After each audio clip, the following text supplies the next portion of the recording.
ನಮಸ್ಕಾರ, ನೀವು ನೋಡ್ತಾ ಇದ್ದೀರಾ ನ್ಯೂಸ್ ಫಸ್ಟ್. ನಾನು ವಿದ್ಯಶ್ರೀ. ಈ ಕ್ಷಣದ ಪ್ರಮುಖ ಸುದ್ದಿಗಳನ್ನು ನೋಡ್ತಾ ಹೋಗೋಣ. ಅದಕ್ಕೂ ಮೊದಲು ಹೆಡ್ಲೈನ್ಸ್. ಶಾಸಕ ಹರೀಶ್ ಪೂಂಜಾ ಮನೆಯಲ್ಲಿ ಮುಂದುವರೆದ ಹೈ ಡ್ರಾಮಾ.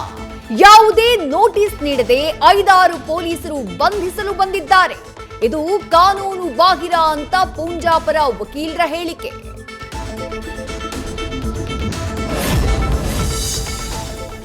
ಹರೀಶ್ ಪೂಂಜಾ ವಿರುದ್ಧ ಎಫ್ಐಆರ್ ನಿಜಕ್ಕೂ ಖಂಡನೀಯ.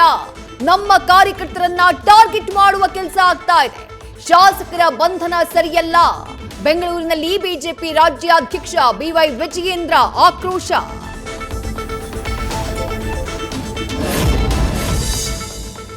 ಪ್ರಜ್ವಲ್ ಪಾಸ್ಪೋರ್ಟ್ ರದ್ದಿಗೆ ಕೇಂದ್ರಕ್ಕೆ ಪತ್ರ ಬರೆದ್ರಾಗಲ್ಲ.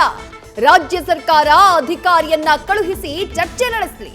ಪ್ರಜ್ವಲ್ ವಿಚಾರವಾಗಿ ಡಾಕ್ಟರ್ ಜಿ ಪರಮೇಶ್ವರ್ ಹೇಳಿಕೆಗೆ ಎಚ್ ಡಿ ಕುಮಾರಸ್ವಾಮಿ ತಿರುಗೇಟು.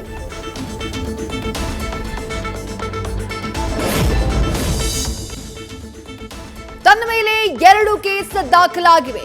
ಯಾರೂ ಆತಂಕ ಪಡಬೇಕಾಗಿಲ್ಲ, ಕಾಲವೇ ಉತ್ತರ ಕೊಡುತ್ತೆ. ಹಾಸನ ಸುದ್ದಿಗೋಷ್ಠಿಯಲ್ಲಿ ಎಚ್ ಡಿ ರೇವಣ್ಣ ಹೇಳಿಕೆ. ಕೋರ್ಟ್ನಲ್ಲಿ ಕೇಸ್ ಇರೋದ್ರಿಂದ ಪ್ರಜ್ವಲ್ ಬಗ್ಗೆ ಮಾತನಾಡೋಕೆ ನಿರಾಕರಣೆ.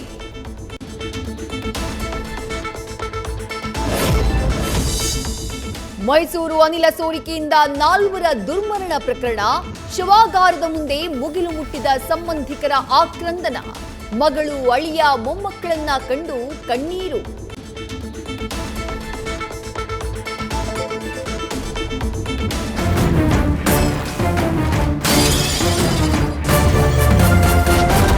ನ್ಯೂಸ್ ಫಸ್ಟ್, ನಿರ್ಭೀತಿಯಿಂದ ನಿಮ್ಮ ಪರವಾಗಿ.